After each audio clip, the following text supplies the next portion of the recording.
I wake up some mornings and the sky feels heavier than it should. Not because the clouds are thick, but because somewhere a child is learning the sound of bombs before the sound of birds. And I keep wondering, how many wars? How many wars? How many wars are simply the echo of grown men who never learned how to say, I'm hurt, I'm sorry? How many missiles are just grief that never found a therapist? How many graves are dug by the silence of fathers who were told that tenderness was weakness?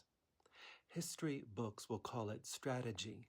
Religion will call it destiny. Nations will call it defense. But sometimes it looks like this to me. A world held hostage by unprocessed pain. A world held hostage by unprocessed pain. And the tragedy is how easily people cheer it on. How quickly scripture becomes a weapon, how swiftly God gets recruited into someone else's war, as if the infinite ever needed our permission to love and to love all. I scroll the headlines and my heart cracks open again and again. More bodies, more rubble, more holy certainty.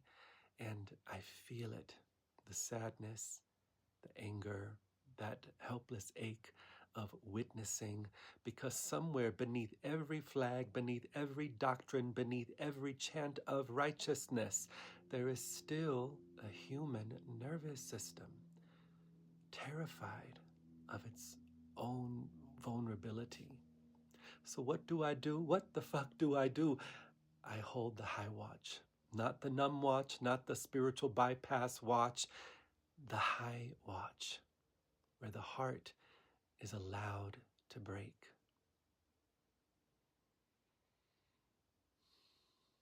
I donate where I can. I call my friends. I make music. I write poems and songs and poems and songs and record poems and songs that probably won't stop a single bullet, but might stop one moment of forgetting our shared humanity.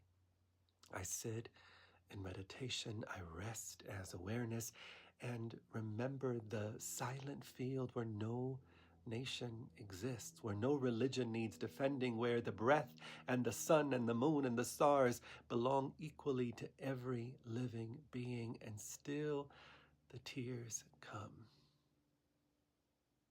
Again, because awareness doesn't make the world's suffering disappear. It just refuses to look away.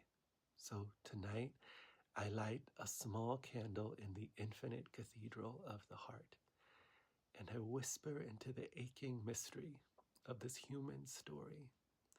May those who lead learn to listen. May those who preach learn to question.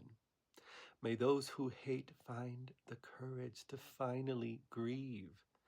May those who see the world as perfect know that it's only perfect because it reveals the mind, the unquestioned mind. And may all beings everywhere finally discover the peace that no army has ever been able to enforce inside.